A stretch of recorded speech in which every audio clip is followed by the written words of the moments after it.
কাৰোবাৰ ওপৰত প্ৰতিশোধ ল'ব খুজিছে, এই 5টা কাম কৰক। নম্বৰ 1, আপোনাক অপমান কৰিলে আপুনি খং নকৰিব।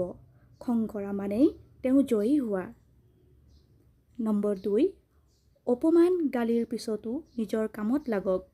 নিজৰ কামত কুশলতা আনক, পাৰ্গত হওক। নম্বৰ 3, আপুনি এনেকৈ কাম কৰক যাতে এদিন অপমান কৰা যেনেও প্ৰশংসা কৰিবলৈ বাধ্য হয়। নম্বৰ 4, আচলতে কাৰোবাৰ ওপৰত খং উঠিলে প্ৰতিশোধ লোৱাৰ কথা চিন্তা কৰাতকৈ নিজৰ কামত সফল হোৱাৰ জেদ লওক।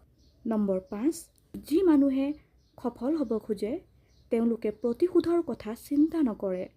চিন্তা কৰে নিজৰ সফলতাই আপোনাৰ সফলতাতকৈ ডাঙৰ প্ৰতিশোধ আৰু একোৱেই নাই সেইদৰে। ধন্যবাদ।